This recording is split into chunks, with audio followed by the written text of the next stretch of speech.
Across northern Australia, trees like this come into blossom, usually at the beginning of July.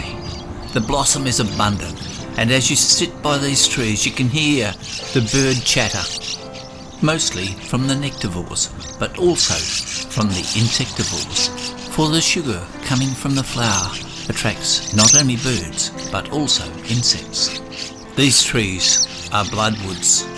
They weep red sap. Suddenly the birds launch into flight. It's uncertain what they are, but they are small and screech in flight. But when they land on an open branch, we can see they have a red cap. The body is mostly green, a very short tail, white eye-ring and an orange bill. Looking back into the blossom, where the noise is coming from, we can see green things moving. They are just like a leaf. But then a little red cap pops out. This is the varied lorikeet. The distinguishing features of the varied lorikeet are the red cap, the fluoro green above, the yellow green below. The male has very intense colours, the female less so. There is a yellow ear patch, a white eye ring and white cirrus. The beak is orange. These birds are found principally throughout northern Australia. The distribution is similar to the distribution of the northern bloodwoods. The first written description of the varied lorikeet was published in 1831 by Edward Lear, who did a very nice lithograph at the same time. He gave it the genus name Trichoglossus, which meant hairy tongue, and he grouped it with the other lorikeets, most of which were also at this time given the genus name Trichoglossus. The genus name of this bird has now been changed to Cichateles. The Latin names of the Australian lorikeets is confusing. In essence, we have the dark-billed lorikeets, like the purple-crowned and little lorikeet. These form the genera Glossopsitta, or tongue parrots, which is a confusing term because it doesn't really differentiate from Trichoglossus or hairy tongue.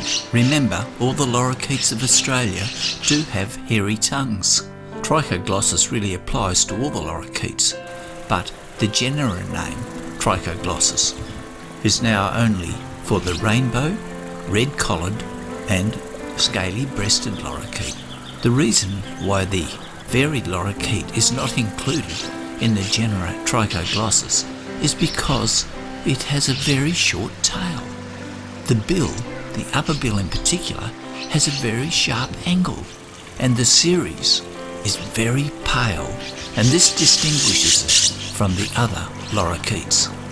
So it has its own genera name, Cichateles. Teles comes from the word perfect, so this is the perfect lorikeet. And the species name versicolor just means varied in colour. The human tongue has a rough surface. There are small microscopic folds which are called papilla. These can contain taste buds, nerves and mucus secreting glands. However, in the filiform papilla there are only nerves, and the filiform papilla are the longest, and in the lorikeets these are really long, and this is what helps them get nectar. These birds are nectivorous, and with this high density of filiform papilla, the tongue can feel into the blossom, finding out where the nectar is.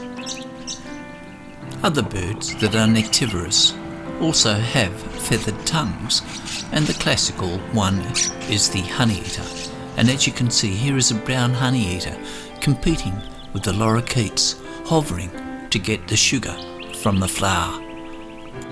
Varied lorikeets have a screeching call.